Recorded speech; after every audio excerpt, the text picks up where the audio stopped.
So we've talked about this interview for quite a number of days now. We have indeed. So we're actually live on Classroom Secrets and Grammarsaurus. Exciting. Yeah, we're also filming the podcast, which is going to be on YouTube on Thursday, and we're recording the podcast as well.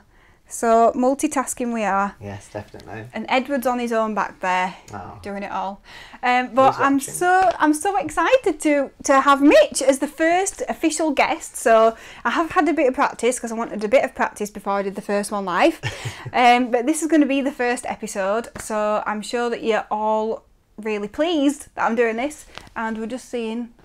We've got the same viewers. So we've got the same number of viewers. Yeah. They must be watching both. Let's just look at it. So this is how it's going to work. So the podcast will officially start in a few minutes, and I'm going to ask Mitch. I've got about 3 or 4 questions that I'm going to ask him, and so I'll just do part of the podcast interview because it's probably going to be about an hour, and then we'll stop the live video, and then it will be available on YouTube and on podcast. Yes. Forgot then. On Thursday, because that's the launch day, and there'll be 5 other podcasts as well, but Mitch's will be the first. Okay, right then, shall we start? Go for it. Are you nervous? I am, and I'm so used to doing these videos, but I'm actually nervous. It's the lights, it's put me off a little bit. Yeah, we've got fancy lights. Fancy lights, yeah. That are washing us out a bit, really. Can't really see anything, but we're going for it. When we're close to it, so it'll be good, it'll be good. Right, so, I know that a lot of people will know about you anyway.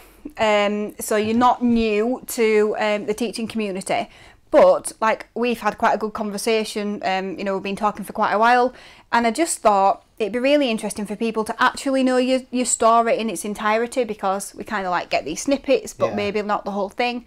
So can you tell us like your whole career life story, like how you got into teaching and your journey through it, because I think it's interesting but also really inspiring, and I think it'd be really nice. Thank you.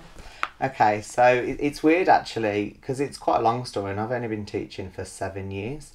I started teaching in 2012 in a school that was Satisfactory in West Bromwich. I went there from my university in Lincoln, and I wanted to go back home because I wanted to give something back to where I'm from, which is the West Midlands. Big up the West Midlands. And so I went there, and I found a school that I genuinely fell in love with. It was just so inspiring, and the head teacher there, he just made me feel like, wow, like if you are on this journey, I want to be part of it, and I think that's really important.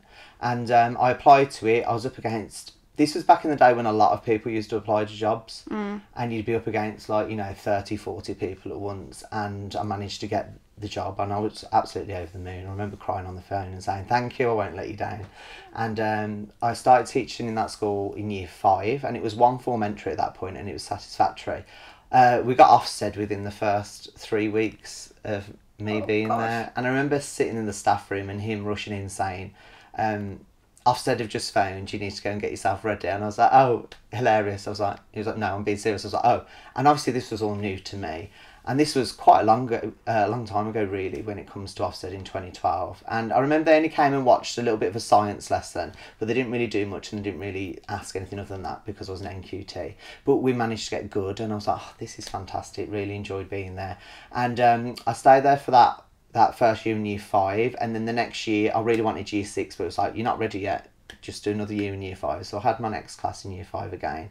Absolutely loved that class, and I got a TLR in my 2nd year, and that was for drama and art, because I was quite the performer. I liked doing assemblies, I liked doing all sorts of plays and things like that. That's amazing, because lots of people don't get a TLR now for English or maths. So. Yeah, I know. So drama and well art. Done you. Oh, and EAL, we had language development, because it was a high EAL school as well.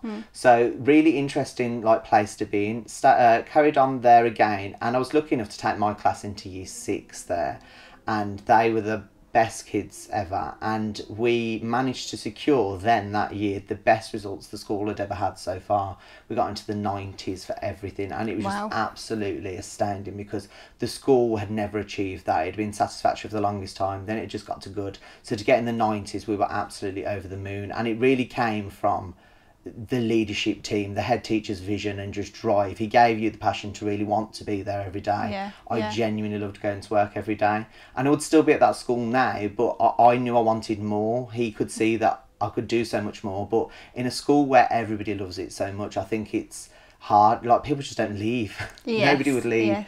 And so I knew that if I wanted to do what I wanted to do, which was to be a head teacher, I wouldn't be able to move up quick enough there. And he inspired me because he became a head, I think, when he was 36 maybe. So I was like, wow, if only I could be half of you, I'd be, you know, so happy. Yeah. So I then looked for another job, and I found one as a Key Stage 2 and English lead in Telford.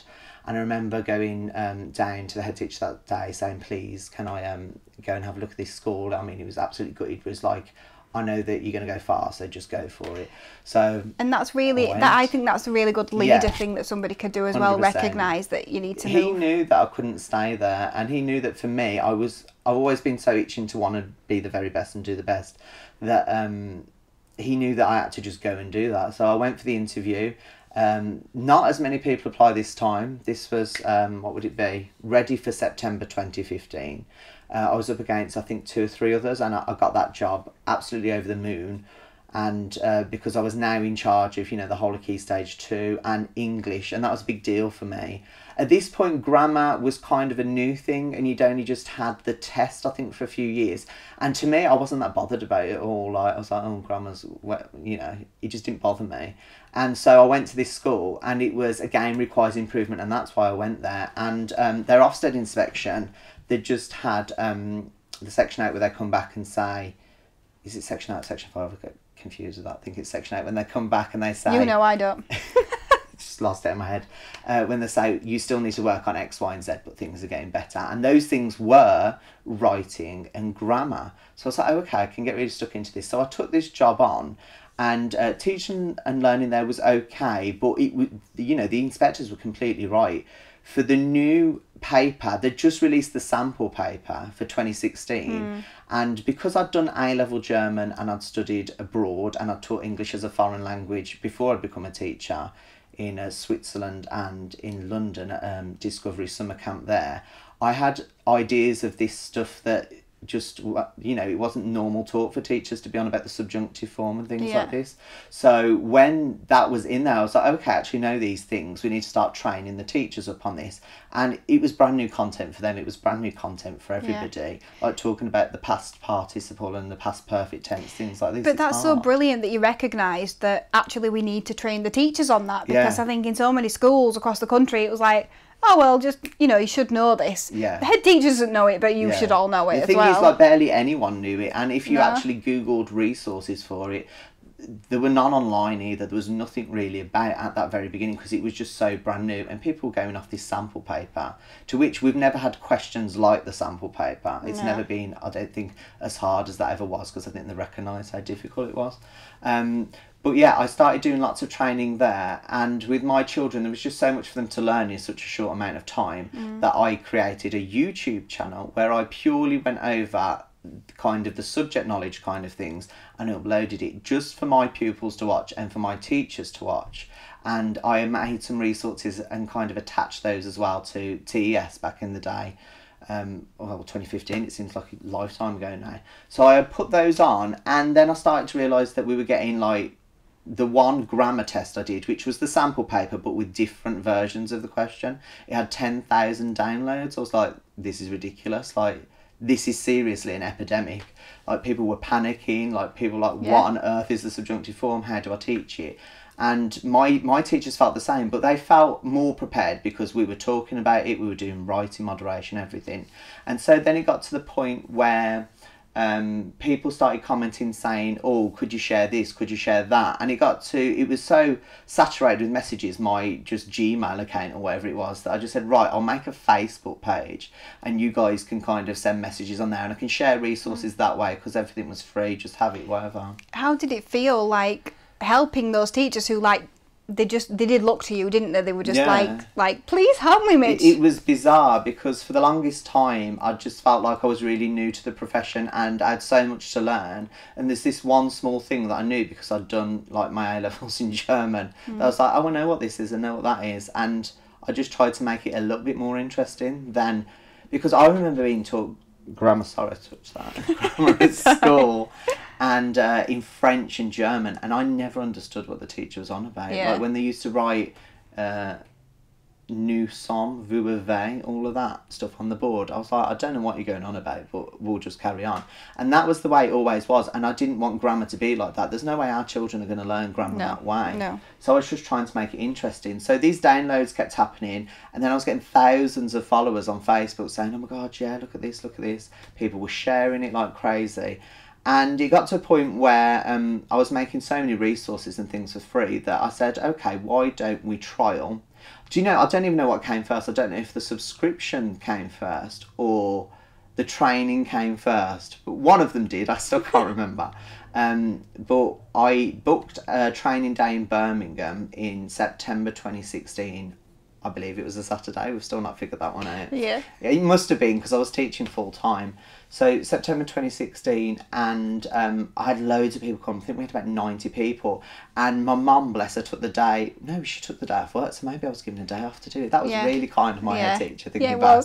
And my mum came down, and she did the kind of the meeting and greeting and stuff, and booking more people. Yeah. And like I just had so many bookings from one day, and I made, you know, what I'd made teaching, we made on that one day from just people making bookings, because it was just crazy. And I was in this catch-22 of, I absolutely loved the job I was in, absolutely loved the training because it was new. I was like, what do I do? So at this point, I'd been at this school for a while, and standards were rising quite quickly. We had people coming in from Telford, other schools in Telford and Wrekin, to come and have a look at how we were teaching grammar. And at the same time, I was going out to be a writing moderator in other schools as well. So I was getting to do things that I really enjoy, which is school-to-school support and supporting teachers on their journey to good. So I was kind of doing that and being in school, and this was kind of to start flare up at the same time. And it got to a point where I had to make a decision. And then Ofsted reared their head in July of 2016, I feel, maybe. Yeah, it would make sense. 2016. 1 year I'd been there, 9 months since I'd started. You've got to remember, we'd been RI for that reason. And they came, and it was the day of results for SATs, so it was a big day. And we got good with outstanding for leadership and management, and everything they'd recognised as a weakness in terms of writing and grammar was now our main strength. And our results for grammar went to like 85% expected and something ridiculous like 40% greater depth. So it had gone from literally being the worst to the strength of the school. Just listening to you now is like, you know, I know this anyway, but it's kind of like piecing it together. And, you know, you did that because you wanted to help your teachers in your school, you wanted to help the pupils, and you wanted to make a difference. But you kind of like made this movement to like kind of, you know, help the government really get into a lot of the schools, because they kind you know, I talked about this to Head McCavan, where we kind of just said, you know what, they just went, here's the 2014 curriculum, get on with it, and there's nothing, totally. And people didn't know. And you're kind of like the saviour. Wow, I wouldn't go that far. But I just remember like the writing moderation and everything we had to do that year, it was so strict. It was vile. That year, 2016, when I had to go into schools and say, well, sorry, I'm going on colons, they're below average. It was vile. Like, it made people cry. People really, really got down on that. And the fact they've changed it just shows again the lack of preparation, like you spoke about with Heather, when it came to the new curriculum.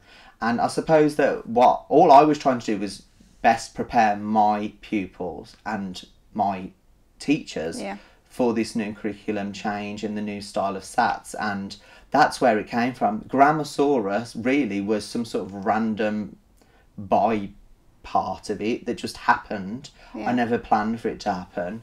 It just came then that people were asking me to do so many training days that I just had to decide at this crossroads where to go.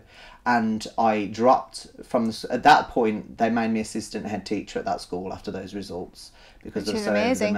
And amazing, because is that like your 4th year of teaching? So when you started your 3rd year of teaching, you was Key Stage 2 manager.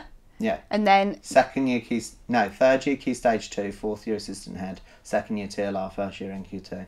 It is crazy. I mean, just like packed it all in. It's really impressive though. You must be really proud. Yeah, I am proud. And to be fair, but I couldn't have done that without the rest of the people in that school at the time. Like 3 people got made assistant heads, myself included, and the efforts they put into maths.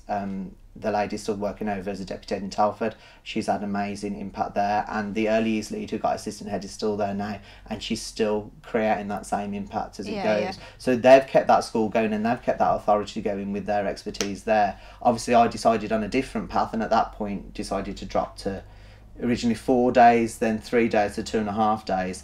And the reason I dropped so quickly was because it was just getting out of hand in terms of the business. At one point, I remember going to courses and I was that tired. I was like, right, I do 4 jobs. I'm assistant head. I run Grammarsaurus. I, at this point too, was a specialist leader of education for a school in Warsaw, supporting another school in Warsaw. And then I'd sometimes go and support another school in Warsaw and some NQTs at another school. And I was literally driving here, there and everywhere. It was crazy. And no time to prepare. No, not really. And I was just kind of on autopilot. And I just remember how miserable I got. I remember one Thursday evening, I was sat there, the children had done a long write, and I was trying to mark as quickly as I possibly could, because I knew that at 6 o'clock I had to get in the car and go and feed my cats. Thank God I had cats, not a dog at that point. And then drive all the way to Middlesbrough, sleep in a Premier Inn, as we all know. Yes, we're in a Premier Inn, by the way. And then, because it's Sunday and schools are shut. Why not? And then from then on, had to deliver training the next day. And the moment where I said, I need to stop doing this, because I did that for a year and a bit. And I did loads of schools in Essex. I did loads of schools in the North East, the North West. I did training days alongside Rob Smith from Literacy Shed. I did loads. And I just stopped because on the drive back from, I think, Manchester, if it weren't for the cat's eyes in the road that would, when you drive over and it goes, if it weren't for those, I would have died, because I honestly fell asleep driving 70 miles an hour down the road. And luckily, he woke me up, and then I pulled into, it might have been a Premier Inn actually, to sleep in the car park, not literally in the car park, in the car park. And sadly got 110 or 70, it was like 110 or a £70 ticket for parking there. Oh, you should have just checked in. I know. Well, I thought I was going to have a half an hour nap, and I ended up being there for about 4.5 hours. That's a great story. That's how it became, and it literally engulfed my life to the point where I just couldn't do it anymore. So eventually, from then on, I left the school in Telford and I moved to a school in Warsaw where I was a specialist leader of education. And I got So just tell us what a specialist leader of education is. Okay, so it's a teacher with a specific area of expertise that goes in and does training with staff. So like a teaching school would hire SLEs, you have to go and be interviewed there and stuff, and then they kind of, it's like a supply agency, the fact that they kind of say, you're then going to go and support this school in this thing. So these schools get bids and things, like there'd be like a writing project or there'd be an NQT project, and part of that project SLEs get assigned through that school's extra money for being a teaching school to go and support this school. So I went to a school just to do training, had quite a few schools there, and the deputy and head were interested in me staying on to do more work there, because it was still at this point, I mean, what's that, 2016, it was still something that was really new, it needed more work. So I stayed there and I worked with numerous schools. Thankfully, the ones I worked with, some wonderful teachers in the centre of Warsaw, their school went to good. Absolutely fantastic teachers. And then I was sent to my current school on a 2-day placement, and I was meant to be there to support as an SLE. Now, an SLE should be doing training, should be observing, should be working with the staff and coaching and mentoring, doing things like that. That's not what I did when I went there. When I first went in, they said, our Year 6 teacher's gone. They've left, so please could you fill in for them. So I was like, okay. So I ended up becoming a class teacher there again and supported the staff there in trying to help turn the school around. And I haven't left because I stayed being an SLE and I did my 2 days there, and then I applied to the deputy head job there. Unfortunately didn't get it. That was in January 2017. But they wanted to keep me so badly that they created an assistant head role for me. Good. Stayed there until now, and then this January I was made acting deputy head teacher, and the transformation the school's been on since I've been there has just been phenomenal. We've gone from where we were to having the best results the school's ever got. Behaviour is just, it really is impeccable. The children are amazing, and it's quite exciting times because I can see that we're really going to just shoot for the stars now. Thank you. Yeah, we're here now. I've got 2 questions from that. Yeah, sure. So first one is, how do you, so you talk about it being more of a team effort, so you know, but you're obviously a very instrumental part of it because it kind of follows you, doesn't it? Yeah. So how do you inspire the rest of the staff to get those results? I think that whenever I go into any school, I just try and see things from their perspective first. I always think it's a bad idea to go in and start, you know, just saying, well, let's try this, let's try that. I always go from the point of view of being a listening ear to try and then maybe guide a little bit, because at the end of the day, when I first went into the school, I was 26, and I was going into school as an SLE being 26, and I was working with teachers who were much older than me. And you know, people think, what do you know? You're just coming in, you've just been teaching for this amount of time. And really, I didn't know all that much. I just had this very strange story that had propelled me somewhat. But the thing I love about doing everything that I do, and that I've loved about my entire journey, is that it's always been about working with other people. And I don't make it about me. Like, I give so much. If anybody else, I'm a workaholic beyond belief. And that's my choice 100%. I mean, I'm quite grey for a 28-year-old now. But I absolutely love it, and I love getting someone to see their worth maybe when they think it's gone. Yeah. And I've seen that in so many teachers that I've worked with who have then gone on to do other things. NQTs I've worked with that are now middle leaders. My NQTs now that I know are just going to be fantastic middle leaders in the coming years. And that's what's my biggest passion, and that's what I go in there for. I'm not there for myself, I'm not there for games. Like, I'm at the school I'm at because I wanted to help it, not because someone said come here and we'll give you this and come here and we'll give you that, because that's not why I'm even a teacher. Like, it's all about the kids. But the kids, in a way, you can't get to them if the staff are so undervalued and demoralised. And I think that with a lot of places I've gone to, it's just about literally hearing them, not listening to them, hearing them, and just making them believe that they've actually got that something inside them that actually makes them be the best teacher possible. I just think what you're talking about is just so refreshing, because you know, all the stories I hear about teaching from teachers that are coming in, because we have a lot of obviously ex-teachers and teachers across Calderdale, and teachers that I know, that I'm friends with. It's just not that story, is it? It's like, you know, the moment you get something that, you know, you didn't get a good lesson, it's like, right, okay, you know, you're having X, Y and Z, and you feel like it's a way to get you out, and it's not a support thing, it's not coaching. And I just think that's lovely, and that's why it's working. That's why it's working. 100%.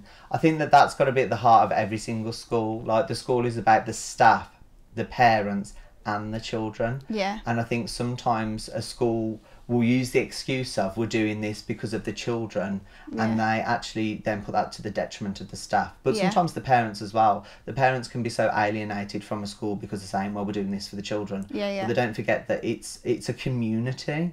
Like, the school is a community, and you can't look after one group within a community because the rest of the community will fall apart. And that's what I say with the Life Work Balance campaign as well. So one of the reasons why I started the Life Work Balance campaign, I was so annoyed, was because they were like, oh, I don't understand why you don't have children in your mission statement. And I was like, because the staff are important too. It's not all about the children, because if you don't look after the staff, then the children, they're not going to benefit from it as well. If you look after the staff, they automatically will do the very best job, because no teacher went into the job not to work with children. No, all the money, or for the holidays, because you don't get them. That says that. Exactly. So second question, just based on your amazing story. So you went into lots of different schools. Like, are there any key things that's taught you? You know, what has it been like? You know, have you seen lots of different things across the different schools? The journey I've been on has taught me how to be the leader I am today, and to be who I am today with the children as well. I've seen a lot of staff demoralised and not wanting to do the job anymore. And then the results aren't produced, and then, you know, you just go into this vicious cycle. Schools get reputations, things like that. Every single school I've been in, there's always somebody that teaches you a lesson. Somebody, like, we don't get on with everybody. And I say this to my children all the time. I think they think that you only fall out when you're little. Like, no, we fall out with people all the time, but we just learn how to deal with it. And all of the people that I've worked with who have been, at the time, who I saw as an obstacle, or they weren't on my side, or they were against me, actually, do you know what? They've taught me so much about myself. And I thank those people possibly more than other people on the journey who just said, yeah, carry on, do what you're doing. Because actually, you know, you need people to keep you in check. You need people to keep you on the ground. You need people to disagree with you so that you are sure 100% about what you want to do is the right thing to do. So, yeah, there have been obstacles along the way, but I'm happy for them because, you know, it's about climbing that mountain. And if you had an easy cable car to the top, you'd miss out on all of the bumps and rocks. And it wouldn't be worth doing, would it? No, because you'd look back on it and say, I live my life for this easy journey, but actually I can look back at saying everything I've done, I don't have any regrets. There are things that I should possibly regret sometimes, but I don't, because it makes you who you are, and it makes other people you've worked with who they are as well. Yeah, it's a great mindset, that. I love that mindset. That's me as well. Yeah, it's the best way to be. Yes. So, so you've moved up through the ranks really quickly. Yes. So we've already talked about that, and I just kind of wanted to get a picture of, like, how did that go down? So, you know, did you get any friction? Because obviously you could have had some teachers there that had been there a long time, and, you know, what did that look like? Honestly, I suppose you never know 100% because you don't know people's true feelings, but the vast majority of the people I've worked with have always been so forthcoming and so happy for me, and they've always said, you know what, you deserve this, because I do work hard. And somebody who says that person's lazy or doesn't work hard, they really don't know me, because that is one thing I know about myself. I work too hard, if anything. And so people always see as, if you work hard you get results. People choose different things. I'm not going to have a family. That's my choice. I don't want to do that. I want to put everything into my work, and that's what I want to be remembered for.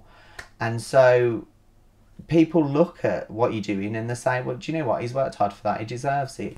Some people along the way, there's been honestly one at every single school. But like I said, those are the people that I still think about to this day. And whenever I have to deliver something to a CEO or a governor or anything, I always think about those people first and think, do you know what? They said I couldn't do it. I was told I was too young for things. I've been told that I sing and dance too much. That was one of the first things I was ever told. Wow. You sing and dance too much in your lessons, your children will never make progress doing that. I was told that. You showed them, didn't you? Yeah, just a bit. I've been told so many different things, but do you know what? That just encourages me to be myself even more. I'm quite unique, I suppose. Like, I don't think many people have had a lesson observation where they use Celine Dion as the main. We looked at Celine Dion's song during the lesson. I remember the head teacher saying, well, I've never seen a Celine Dion used to this day, but that was a very good lesson, well done. But I just use what I think's inspiring at that moment. And if it inspires me, then it makes me deliver it in the best way. And I'm never going to stop being that. I'm never going to start saying, well, we need to do this because this is what Ofsted's saying, this is what they say. If it works, do it. If it doesn't work, get rid of it straight away, because it doesn't matter. It's not precious. We can't be precious about things. Thank you. Right, so I've been really excited to ask you about this question. Okay, go on. So, what does the word differentiation mean to you? Okay. And I also want to know, does it mean something different to you now, because you know of all the things about differentiation, than it meant to you when you first started your career? 100%. During that journey, I forgot to say, I was a Senko for a year. That was a very interesting time. It taught me a lot. It was my biggest weakness, I thought, SEND, and I wanted it to be something I knew more about to be a head teacher eventually. So I took that on. Differentiation when I started is so different to what I believe it is now. I thought, but this was, I think, the way that you just see things being done. Like guided reading, all the children were sat at tables, you had 6 different books. You had to read that book the day before the lesson, and you had like 6 random chapters. You were like, what we were doing this one, what we were doing that one. That is how it was kind of differentiated. Like, we're doing a lower book with you guys, you're doing that other book, nothing's related. You guys over there doing handwriting, you're doing something that's not even linked to anything really. And it was a mess and I hated it. But do you know what? That is one thing I'd say that I wasn't really prepared for going into being a teacher. It was teaching reading. I didn't really have a clue. From that, the school invested a lot of CPD into whole school reading, whole class reading, and that just changed my mindset totally on the fact that, you know what, the children are all measured on the same bar at the end of each year. They're all measured the same at the end of year 2 and year 6. They're all measured the same at GCSE. So yes, scaffold, but don't differentiate that much that it removes the opportunity from those children. Because I think people get stuck in a rut thinking this child's SEN, they can't do that. I remember this year I've got an SEN boy who is purely SEN for a medical reason, and this boy has done like amazingly well, and people have been like, oh my gosh, well done, you've got this SEN child to get there. I was like, it's only for a visual reason. It's nothing to do with because he hasn't got the cognitive ability. And people just label children so much to say, you can't do this. It doesn't matter. And I remember in my very first class, I had a girl who was on the autistic spectrum, and writing, this is when I first got into really enjoying writing, because she was brilliant at maths because it was very compartmentalised. It's like, this is always the way. So I started looking at what Alan Peat was doing with and Pi Corbett with boxing up sentences and using like sentence structures, and I kind of developed that a little bit more and put that into place with her, and she achieved a level 4 in writing. This was back in the day of levels, it seems like years ago. I know. Which shows that actually any child can achieve if you just remove the idea of their SEN and actually I've got to just scaffold your learning personally. That's why I'm not a fan of group tables, but I'm not going to sit here and say don't do group tables, because a lot of things go about saying, well, you shouldn't do this, you shouldn't do that. You do what works best for your children in your classroom. I personally think that my year 6s, they've all got to be able to do the same thing, so I'm going to make sure that you all have the opportunity, but I'm going to just change things slightly to make it easier for you. Some children need further differentiation because they're not working at that year group level. It's not just they're off track a little, it's a lot, and that's where it's a different story. And when I first started teaching, I didn't even think of social, emotional, mental health as anything to do with differentiation.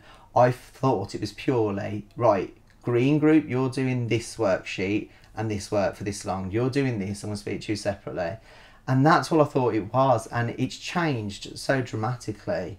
And I still think it's probably one of my biggest weaknesses and something I need to develop more. But as a teacher, we can't sit here. As soon as I say, I think I've got this 100%, I know that I need to leave the job, because you can never say that. We're always evolving with it. So, yeah, differentiation, I'd say, it's a huge change. And it's changed my mindset greatly. Thank you. Right, the last one I'm going to ask you now on the live. Oh, because... so people watching. Yeah. We have indeed. Hello. And then should we go through the questions? Should we see if there's any questions? Yeah, before sure. we finish the live. So last question I'm going to ask you then for the podcast. Yes. So what's the hardest grammar concept to teach in your opinion, and what are your tips for delivering it? Okay, so I can break this down into 2 sections. Number 1 is the hardest piece of grammar that's actually worthwhile and that we need to know in life because it will take us far.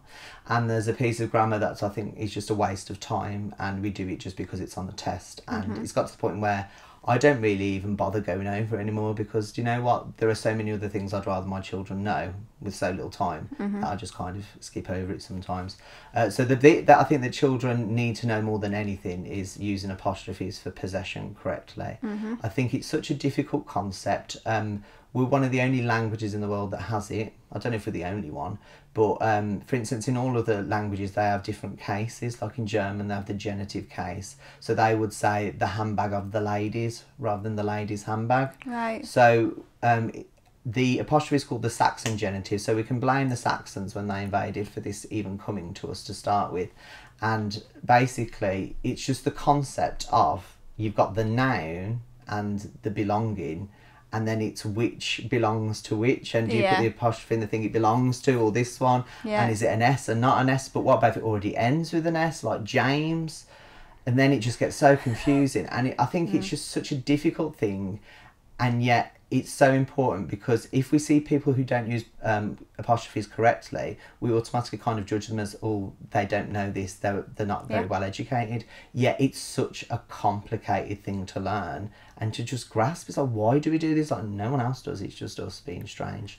And I think that the government, now the fact they're removing it from street signs, they remove it from a lot of packaging, it's not used very often, and then we say to the children, but you've got to include it. Yeah. And I think that's horrible. Why do you not know where it is, but you haven't seen it? Yeah, I haven't seen it. It's not in my street name, it's not on that sign over there. Yeah. Because they take it out to not confuse people. Yeah. I remember seeing an article about that.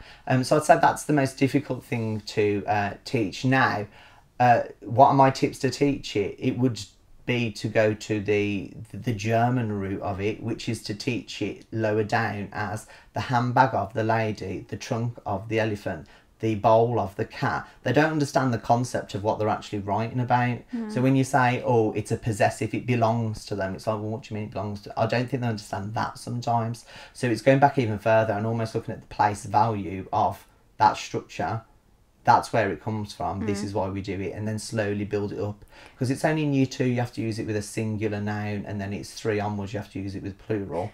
So if you start it lower with the trunk of the elephant in year 1, year 2, then slowly build it up. I think it's so. Do you mean like so when you're gonna say, I don't know, the cat's tail? You say the tail of the cat every time. A bit like when you have it and you say it is. Yeah. If it doesn't make sense as it is, then it's not an apostrophe. Yeah. That kind of like that thing of you always say it just to see if it works. Yeah, basically, it's kind of a trick to get back in there. But then it confuses things when the children then have learnt that, like my year 6s have, and then they write, they were writing something about Ursula, and they called her an it, and they put its tentacles did this, but they put an apostrophe and said, yeah, because the tentacles belong to it. I was like, yeah, but this is the only time when that doesn't apply, and you have to get rid of it. And that is just so confusing. Like, whoever invented that is just cruel. So the apostrophe for possession is definitely one that I think that is really important, and it's hardest to teach. If you find some magical way to do it and it's foolproof, go and tell the world, because they'll make a lot of money, because this is the same across the world. And then the one where it isn't as important, I would say, is the subjunctive form. Which we've already had a conversation about that. I'm just like... It's just so bizarre, and it's just so unnecessary. I speak with it now because I feel like I have to. And when I do, people look at me like, have you just used bad grammar there? Because that's one thing with my history. Every single teacher that works with me, anything I say, someone's like, that was bad grammar. Like, is that right? I'm like... And you get so self-conscious. I've probably said something wrong on here. It doesn't mean that I've got perfect grammar. I'm from Yorkshire and I just talk as it is. Just go for it. And then when I write, try and make it better. Yeah. But so I'll sit there and I'll be like, well, if I were to do this, I'm like, if I were, isn't it if I was? I'm like, no, it should be if I were. But we don't use that structure. It's very archaic. It's very Victorian. It's in a lot of songs sometimes, but then at the same time, people use it incorrectly in songs. So I've got a video on YouTube where it goes through where it's been used correctly, like Beyonce, If I Were a Boy, that is correct. Right, yeah. But then there's loads of different songs like Meghan Trainor, and I love this, great story. I just started at that school in Telford, and it got to the end of the year for SATs, and the children were so good at grammar, like we'd done it with all the songs, everything constantly. And they ran in a few days before SATs and said, Mr. Hudson, have you heard the song on the radio? I was like, no. They said, Meghan Trainor, Me Too. They were like, listen to it. She uses the subjunctive form incorrectly. I was like, okay, let's have a listen. And she does. She goes, if I was you, I'd want to be me too. So she says, if I was you. Yeah. So again, for the children, that's confusing, because Meghan Trainor to them is a huge deal, and she's doing it incorrectly, and they will learn it that way because you look up to your idols and how they speak and what they do, and you kind of copy it, don't you? So that, I would say, is the hardest thing, the subjunctive form, but I'd put it in the who cares category, because I certainly don't anymore. I've gone well past that. Yeah, well, that's good, thank you. And I think that'll help everybody else who's like, oh no, especially those people who are like new to year 6 in September. Don't worry about it. It never comes up on the paper. And if they do, they always go for the easy option, which is just to put were. So if you see it, just put were. That's what I say. Yeah. I don't even go into the depth of it anymore, because it's not worth that short-term memory. Yeah. Filling it That up with massive that thing, to then yeah. go in there when it's like we've got other things to worry about. I'd rather you be going to secondary school knowing how to multiply decimals accurately and things that will work in your life than the subjunctive form. We can get over that one, I think. Thank you. So there, you've been told. Right, shall we have a look at some of the questions? Don't know how I'm going to do this. So, Mrs. Mactivity, that's Heather. Hello, who we Heather. both know. She said, I'd love to hear more about the Spelling League. Who is it for and why should we sign up? Okay, so the Spelling League is something we launched last year, and it was just basically an attempt to produce something where children could practice spellings online, a little bit like Times Tables Rockstars, who I think are absolutely wonderful. The guy who made that is a genius. We use that in our school, and it's just, our results have skyrocketed because of it. And I just wanted something that had a similar kind of vibe. So I remember asking the children, like, what do you want it to be about? Do you want it to be like a pop star thing? And they were like, no, football. Which you were hoping for? I was hoping it would be like a Britney on it, Spears kind of thing, but no, it didn't work out, sadly. And they wanted football instead, so I was like, great, the thing I hate the most, we'll put that in there. So I'm surprised you've said that, because obviously with it being the Spelling League, I thought, oh, you'd be into football. No. Yeah, I don't like football either. Hate it with passion, but we love it for the Spelling League. No, so it's an online game where children hear the word and they have to type it. And for each word they get right, they get like coins. And then you basically start off with a basic stadium, which is just like a pitch. And then from all the coins, you can build seats, you can build floodlights, you can build, change your kit, you can upgrade stuff, loads of different things. So it's like a game, but it's for spelling. And it's just there to encourage the children to be more active with their spelling and want to do it more. I mean, look at the impact Times Tables Rockstars has had on Times Tables. And if... Again, it was created just so it would help children get better at that, because everywhere I go, they say, do you know what? We've got grammar down to a T, grammar's great, they get this, they're getting these marks, but they can't spell, and they can't do this, and they can't do that. And I just thought, wow, maybe it's a way to get into that. And I guess it's probably a really good thing to do for homework as well. Well, yeah, I think if they feel like they're not learning, then they're more likely to do it. I mean, the amount of children we've had at school who are the parents come in and say, well, they've been up until 3 o'clock last night on Times Tables Rockstars. I'd rather them come and say that than they've been up all night watching TV. Yeah, or on, was it Call of Duty or something? Yeah, so at least they're doing something educational. I'd rather them being asleep, obviously. Yeah, well, there is that. That would help. Okay, so also the links that you've mentioned, we'll make sure we put them in the show notes on the podcast so everyone can know what you're talking about. So Jules Bedford said it's fascinating to hear your background. Oh, thank you. Stuart Tiffany says 2016 was hideous for writing moderation, and he remembers it well, sadly. Yes, it was an awful time. So she also says, with this level, or wish this level of support for staff was standard at all schools. Really refreshing to hear. So yeah, and it's what I said as well. Jill says, that's my mum, by the way. Hello, Jill. She loves your comments on the community, Mitch. It's so true. And yeah, the school is the community, and you have to go into it believing that, I think. Do you want to move up to Bradford, because Heather wants you to teach her kids? Okay, yeah, sure. Next weekend. Louise said, it sounds like you've turned things around with writing really quickly in the schools. Louise actually works with us. Yeah. And she says, what would you say has been the key to this success? In terms of... That's very generic. Louise, in terms of? The success of... And that's all the questions. Writing. Do you want me to have a look at your questions? Yeah, go for it. Oh. Cameron just says, what an amazing teacher you are. Lovely exclamation sentence. Again, one thing I'm happy left, the writing. Yeah, I won't tell you that she didn't start with a capital, but you know. Yeah. That, another just absolute farce, exclamation sentences. Yeah, cool. Well, thank you so much for watching. This is going to be on the YouTube channel and also on the podcast on Thursday. I'll be sharing loads about it on the page, and I'm sure Mitch will share it as well. Yeah. And there's going to be some freebies for the first people who subscribe as well. So you can watch the whole thing there when it's been nicely chopped and edited together by someone that's not me. Going now. Bye. Welcome back. Did she Simon clarify Hunt said, what she was on about? no, she didn't, but someone else. Simon Hunt says, your passion really shines through and it's lovely to see. Just keep doing what you're doing and it's clearly helping children and teacher to teach grammar. Oh, thank you. That is nice. He's doing a good job, isn't he? I hope so. There's only me and Ed here, so can't really give you a round of applause. Oh, he's clapping. Yeah. Right. Bye then. Bye. Thanks for watching. So, how many hours do you work a week? And obviously you've got aspirations to be a head teacher, which you mentioned. Yeah. Do you see that improving? It depends on the time of year, 100%.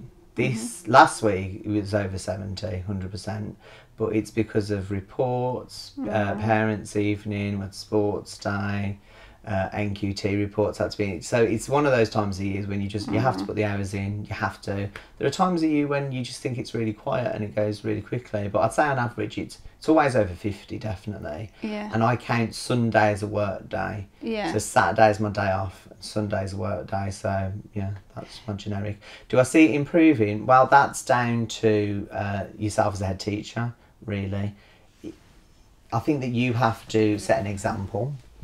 And I really don't think that you can do the job if you come in at the exact minute you're meant to start and then leave at the exact minute you can leave. I think that's kind of impossible, to be honest. If somebody can do that and they're doing a great job, please hit me up because I'd love to know, because I'd love to be able to do that. But at the same time, I think that a head teacher has to be very open. As long as you're doing your job, it shouldn't really matter. Because I know that some people, if they leave early, they feel like they're being naughty, or they feel like they have to ask, and that's never the case. I know that a lot of the staff in our school have come up to me and said, oh, I'd like to go to my child's assembly or to sports day, and like they asked me, I'm like, why are you even asking me? Like, you would never have to ask me for that permission. Like, we have to fill in a form because we have to get cover and all that stuff, because that's just what you have to do. But they want to check you're okay with it. Yeah, but I know that when I'm ahead, and my head's the same, she will let the people go to anything, and you have to, because at the end of the day, our school's about children, and if we don't let teachers who are also parents have time with their children, then we're just absolutely destroying the system, aren't we? I think actually quite a few teachers do come to us for that flexibility as well, because it's not really possible in a lot of schools. It's really hard, and to get a part-time position is really rare, and people aren't the biggest fan of them. I mean, I understand both sides of the coin, because head teachers are under immense pressure to, you know, get results, to get where they're meant to get. But I think if you get too bogged down in that, you forget about actually why you're really there. And what matters more than anything is that the teachers come to work and be like, do you know what, I love coming to work here because I feel like I can speak to people, I feel like I'm given the time. And that's how I felt in my first school, and that's why I loved it so much. That's why people won't leave there. And I'm hoping that that's what we're building at our current school, because that means more to me than anything else. It really does. So you just mentioned on a bad week you'll do 70 hours, maybe more. In the summer holidays, how much time will you have off? See, I'm funny. Ever since I was a child, and my mum would stand by this, I hated the summer holidays, and I still do now. I enjoy it for about 3 days and then get intensely bored and want to go back to work. It's hard going from being someone that people rely on so much, like children, adults, constantly coming to you, I need this, I need this. I live by myself with my dog and my 2 cats, and so to go from that to that, it's bizarre, and I don't really like it. I take the middle section off. I'm back in for the last week or so to get prepared. I don't really go in at the very end, but that's because for the past few years I've been doing a course where I'm down at Loughborough University or Warwick University in Coventry doing things there, so that's why I haven't been doing that more recently. But I think if you do one or the other, I mean, we have to get classrooms ready. That's part and parcel of it. There's no way you can roll in on September the 3rd and just be like, right, displays up, let's go. It's impossible. No. But what I try and promote with our team, and that's what we're going to do this year, is that we're going to go around as a team and say, right, what colour do you want there? And everyone just put the display paper in one room together, 10 of you.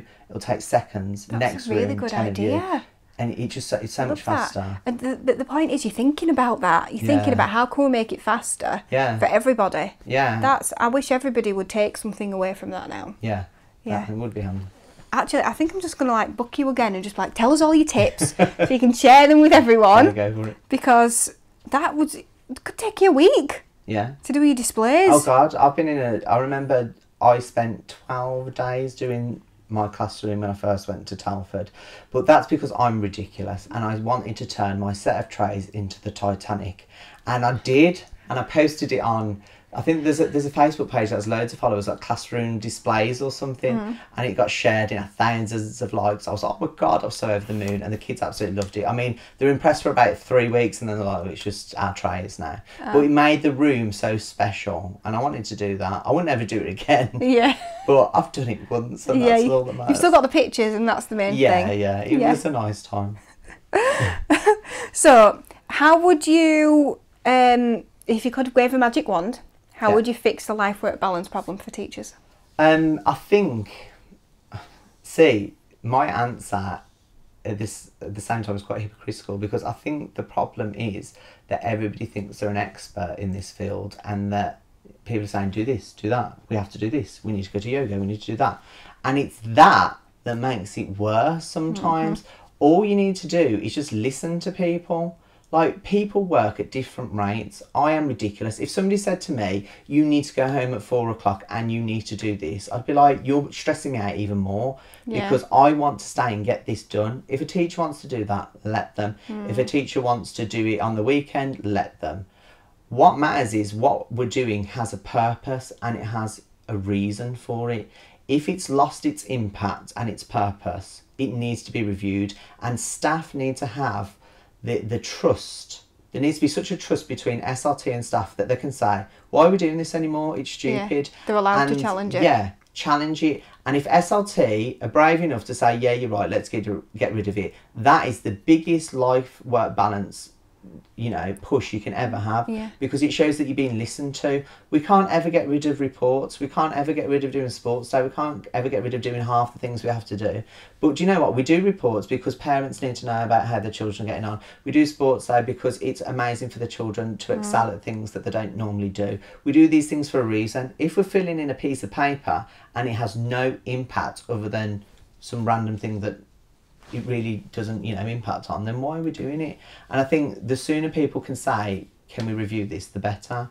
And that's what we've done with our marking policy. Our marking policy came totally from the teachers, and it went, we've been on it 4 weeks, and the teachers originally wanted to put I for independent and WS for with support. Came from them. I was like, you're going to regret this in 4 weeks' time, because I've been at a school that did that, and you'll forget. Children will forget, and then you've got to go back and do it again. 4 weeks later, yeah, we agree, that's stupid, let's go back. But I didn't say, no, we're not doing that. I let them discover that sometimes you have to see that it doesn't work. Yeah. But the point is, we let them try. Yeah, and they know that you'll listen to them and let them try something. Yeah. And I think that's gold, because this is not the same story. I think, your school is obviously not one of the thousands, is it? It's one of the few. Yeah. Yeah. So we know that you're really good at teaching grammar, but which subjects do you find quite difficult to teach, and why? Wow, this isn't a good reason, but I'd say it's probably music, and I find it quite hard to teach art. I'm really quite good at art myself. I did A-level art, but I find it really hard to teach it, because sometimes it's like, I don't understand why you can't draw it like I've just drawn it. Yeah. I don't see that, and it's about the skills progressing. I'm not very good at teaching music, especially instruments, but that is down to I have been pigeonholed in SAT year groups forever. Yeah. Except for my first 2 years of teaching, and I think that when you are there, you just don't get that opportunity to do that. So as a teacher, I've never developed the skills of how to teach music well.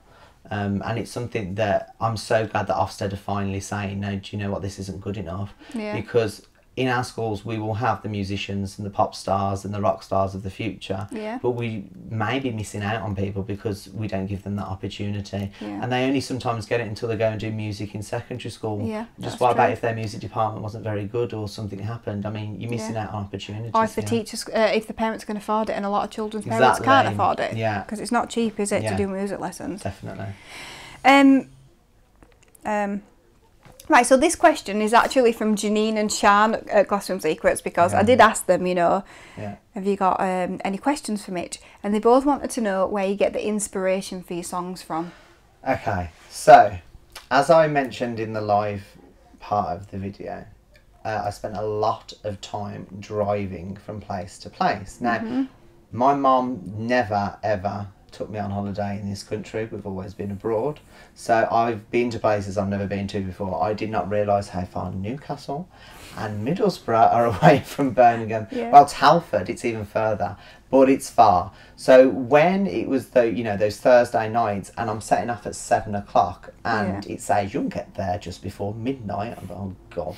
I think, okay, well, I need to pass the time. And at school, like I said again in the live video, I was told you sing and dance too much.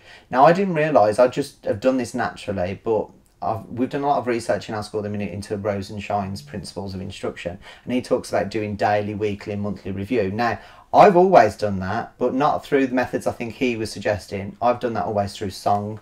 So whether it be a rap to learn the equivalence between 0.2, 1/5, 20%, whether it be the different subordinate conjunctions. I used to just randomly rap and sing things with my class, and we'd do it daily so they would never forget it. And then it came to teaching my class about the past simple tense, and for some reason I love lots of random music. I was listening to Bonnie Tyler and I just thought turn around in I can't think of the song, Total Eclipse of the Heart, turn around. Yeah. Sounded like past simple, so I was like, okay. And I played the song and tried to sing a version of it to the children that was about the tense, and they were like, oh, that's really good, started clapping. And then some came back at me about time and said, oh, this bit would fit as well. I was like, oh yeah, let's do this. And we wrote that first song together, and it's still on the YouTube channel now. And it's so funny because everybody really knows how to do the past simple tense. It's only very small children that will say eat it instead of ate and things like that. Yeah. But I just love the fact that it was made by the children and myself. So then from that, it was kind of my mission that I would always go somewhere and they'd always say, Mr. Hudson, try and do one to Britney Spears, because they knew I loved her. And after I got Grammarsaurus up and running, I went to fly out and watch her in Las Vegas. So they were like, do one about her because you can sing it to her. I was like, I don't think she'll listen, but I'll have a go. So on the way, I was trying for ages, couldn't figure one out, and I was like, I'll give up now. And I just pressed skip, and the Venga Bus came on, Venga Boys, and I started singing along to that, being like, oh, although, after, as, when, if, and it just literally came from that drive. So my friend Vicky, shout out to Vixby, year 6 teacher down in Suffolk, she's kind of my guinea pig, because I used to send through my Siri a recording. I'd sing it to Siri and then it'd be sent to her on WhatsApp, and I was just doing it all the way to this place in Newcastle. By the end of it, I'd got there and I'd written the song, and so you'd think I'd want to go to bed after teaching all day and driving for 5 hours, but I actually stayed up and typed the lyrics on my iPad, sang it to the karaoke version. I was like, yeah, this is amazing, and then sent it to my a singer I've got called Alison McGuigan. She's sung all the songs and she just did it for me, and I was like, this is absolutely amazing. And to this day, that's our most popular song, to the point that the Venga Boys have actually seen children at I think it's Biker Grove Primary School, they've seen them perform it and they retweeted it and they were like, this is amazing. And that was like the best day of my life, because, you know, growing up in the mid-90s, Venga Boys were you're like, I wrote it! It was amazing. So yeah, that's where the songs come from. It's literally just me being an idiot. Since I've been little, I've always sung random lyrics to different songs. My mum used to do the same to Britney Spears. Oops, I Did It Again in the car. We used to sing different words, do it all the time. So that's where it comes from, just me being a bit of an idiot and being bored. Well, I think we actually do that, so maybe I'll you have to figure out what I know. Why not? Wow, thank you. Right, quick fire now. Quick fire questions. Who was your favourite teacher and why? Miss Capewell, English teacher, because she inspired me to just be the very best. Good. What do you wish you'd known when you first started out in teaching? That, my God, the hours are much longer than you think they'll be, and you'll get grey hair really fast, just like your dad has done. Yeah, that is true. What are the 3 biggest changes you've seen during your time in education? The new SATs papers. What are they doing to the reading paper? Let's just make it harder. I'll tell you what, next year, why don't we read Wuthering Heights for an hour and then ask 70 questions about it and you have to answer it in an hour. Off you go. I saw that. Because that's what I feel like it's getting to. It's ridiculous. So the reading paper becoming a monstrosity and getting worse. Did they and add something worse like every 800 words or something like that? Yeah, and they didn't change the time and they just make the questions harder and harder and they hide things in the paper. I'm really not a fan. So how they've changed the SATs papers, the introduction of the grammar paper, because that didn't exist before, and life without levels, which at first I was like, this is exciting because everyone's at an even keel and no one can say you don't know anymore because everyone was brand new. Yeah. So I'd only been teaching for 2 years and they went, but in a way I wish they'd come back because I used to love APP, highlight my little grid. Yeah, yeah. I knew it so well. I'd be like 4C, 4B, 3A, go. Yeah, yeah. And I suppose in a way, it was an easy way to tell where children knew. were. Like teachers could open a book and they go, knew what it meant. That's a 3B. Everyone knew. Yeah. Literally everyone knew. It was great. Yeah, yeah. Let's bring back levels. Yeah. So where do you think education needs to go in the next 10 years? Wow, for it to go where it needs to go, it requires a lot more funding. We are so behind the times in terms of, you know, having modern classrooms. There are still schools out there that have such atrocious ICT facilities, and how can we have businesses that are creating drones and software apps and things like that, and you know, our children should be learning how to do that in school so that we can better prepare the country to be a leader in that field, and yet they only get to do it at university and at selected colleges. And actually primary school, like, we haven't got enough whiteboard pens, we've got old tables, we've got old carpets. It's like, what are we doing? So really, education just needs investment, and I would love for secondary and primary to sit down together and tie up our curriculums, because there's such a gap between year 6, year 7, year 8 that it's ridiculous. Yeah. It goes from really high stakes to getting a random bit in the middle to really high stakes again in year 9 going on to year 10. Yeah. And I don't think the marrying up is there. Yeah, I love that. You're right. It's almost like it's been written by people who think they know about primary and written by people who think they know about secondary, and there's been no communication going on. And the thing is, we have teachers, English teachers in secondary schools who, you know, they know their curriculum inside out, but they would never call this phrase an expanded noun phrase, and yet it's been drummed into the children year after year. And what happens when you don't revisit something? You lose it out of your long-term memory, you just do. like languages at school. So what was the point in the first What was place the in ever point in doing it? learning it? And that sounds ridiculous, because that would put me out of business if we got rid of the grammar. But you know what? If we would make teaching and learning better for the children and actually improve results across the country, I'd be fine with it. Yeah. Because it's not fair that it's like, do this but then you don't need it. And It's as ridiculous. you know, I actually came from a secondary background, and it always used to be, oh, they're not where they say they are when they come through in year 7. But actually, then I moved into primary, and I think they're above where they sort of say they are, and they just don't have the same expectations. And if they're on the same page, you're comparing like black card to white card. It's like, you're not at this point, but yeah, we are. We think we are, but we don't know what your starting point is. Yeah, it's confusing. That's one great thing about being in an all-through school. The fact that I've sat down with our maths teachers and we teach how to find a percentage exactly the same way that they do. Yeah, and we've done it all the way back to year 4 now. So we know that our children going up to our secondary aren't going to suddenly go, oh my God, well, we didn't do long multiplication like this, and we didn't exchange the tens over there, we did it here, and everybody should have the same. And why can't we do that for everything? In China, apparently, they all teach exactly the same thing, exactly the same hour. Like, this is how we do maths, and this is how it's taught, because this is how it's told it should be done. In a way, we're giving too much, or is autonomy the right word? Autonomy, I think so, to go for it. In a way, that's nice, but at the same time, we can mess it up so easily. This is it, and if a child moves a lot, it can be interesting. So confusing. So where we are, so in North Halifax, they actually created a cluster because the children moved around so much and tried to kind of work a way to kind of do the similar things together. So if they moved, if they moved from one school, they would know what kind of things they'd already covered, because you could cover it at a different time of year, and you could miss a whole year of school. I think that's the real problem. I mean, with Ofsted moving to looking at the wider curriculum, the fact that primary schools are really allowed to say, right, well, in year 3 we're going to do the Egyptians, and year 4 we're going to do the Tudors, and then we're going to do these things, we're going to do that there. It's too much. Like in secondary schools, it's very clearly set out that we choose this exam board, so we have to teach this, this, this and this. And they never change it. I went back to my old secondary school just on Friday, and they had their history curriculum map up on the wall. Do you know what? They do exactly the same thing in year 7, 8, 9, 10, 11 that they did when I was there. Do they?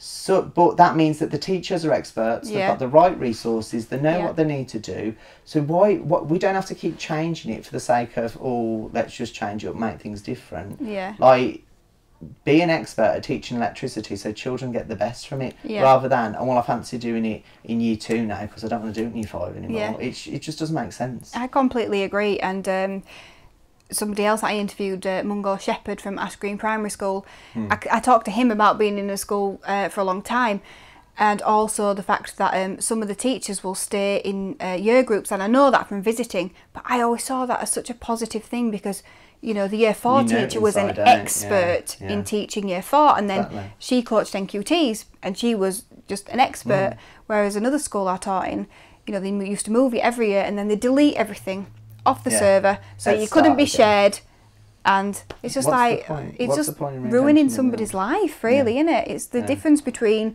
50 hours and 100 hours. Yeah, it is 100% agree with that. That was supposed to be quick, but I kind of encouraged you. Oh, you're in a quick fire. Yeah, quick fire. Right, so who's your inspiration within education? Well, this isn't quick fire, sorry. I'm really fortunate that I'm part of the Ambition Institute, the Future Leaders Programme.